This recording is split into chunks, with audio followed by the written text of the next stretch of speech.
Masi's going to read Corduroy by Don Freeman.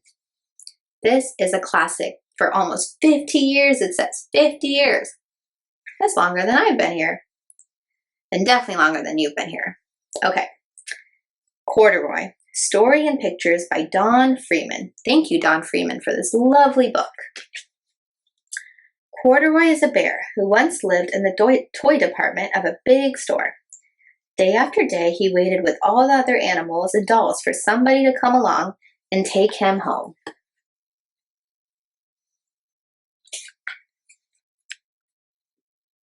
The store was always filled with shoppers, buying all sorts of things, but no one ever seemed to want a small bear in green overalls. Then one morning, a little girl stopped and looked straight into Corduroy's bright eyes. "Oh, Mommy," she cried. "Look, there's the very bear I've always wanted." "Not today, dear," her mother sighed. "I spent too much already. Besides, he doesn't look new. He's lost the button to one of his shoulder straps."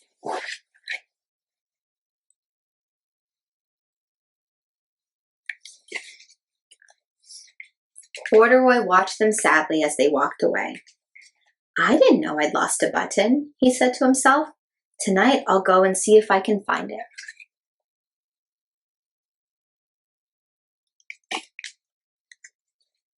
Late that evening, when all the shoppers had gone and the doors were shut and locked, Corduroy climbed carefully down from his shelf and he began searching everywhere on the floor for his lost button.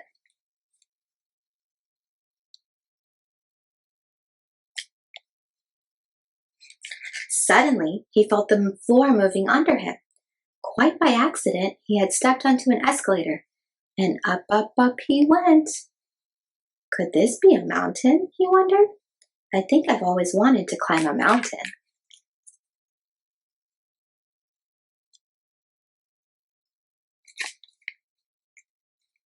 He stepped off the escalator as it reached the next floor, and there before his eyes was a most amazing sight. Tables and chairs and lamps and sofas and rows of beds. "This must be a palace," Corduroy gasped. "I guess I've always wanted to live in a palace."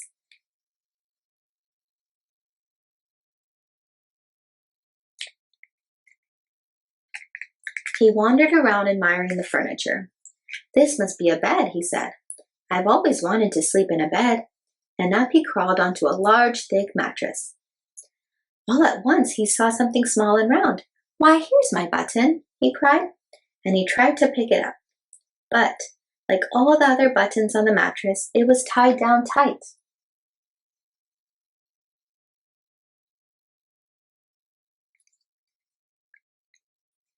He yanked and pulled with both paws until pop!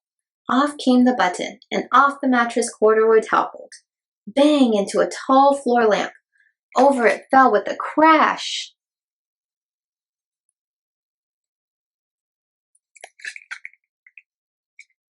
Corduroy didn't know it, but there was someone else awake in the store. The night watchman was going his rounds on the floor above.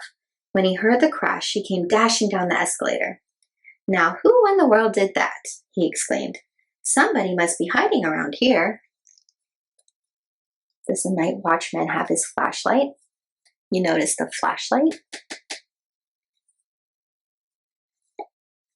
He flashed his light under and over sofas and beds until he came to the biggest bed of all.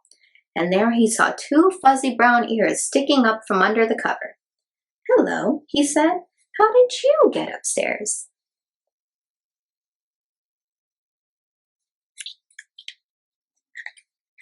The watchman tucked Corduroy under his arm and carried him down the escalator and set him on the shelf in the toy department with the other animals and dolls.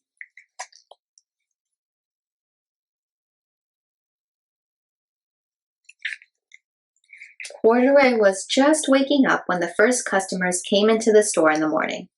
And there, looking at him with a wide, warm smile, was the same little girl he'd seen only the day before. "I'm Lisa," she said, "and you're going to be my very own bear.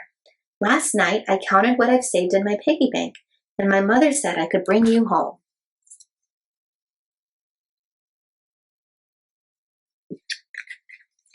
Shall I put him in a box for you? The saleslady asked. Oh, no, thank you, Lisa answered, and she carried Corduroy home in her arms. She ran all the way up 4 flights of stairs into her family's apartment and straight to her own room. Corduroy blinked. There was a chair and a chest of drawers, and alongside a girl-sized bed stood a little bed, just the right size for him. The room was small, nothing like that enormous palace in the department store. This must be home, he said. I know I've always wanted a home. Lisa sat down with Corduroy on her lap and began to sew a button on his overalls. I like the way you are, she said, but you'll be more comfortable with your shoulder strap fastened.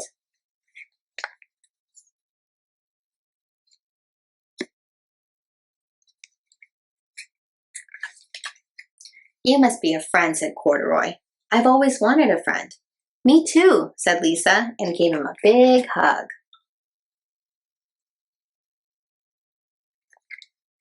The end. What did you learn from that story? Did you learn Corduroy was looking for his button? I took away a couple of things. Nothing like having a friend. Lisa found him. And you always find your person finds you. And also, I really admired how Corduroy, when he heard that he lost a button, he just went up and looked for it. He didn't wait for someone to bring him his button. He got it. Or he tried to find it. But did he make a mistake and think that the mattress button was his shoulder strap button? Yeah, that can happen on adventures, right? Yes.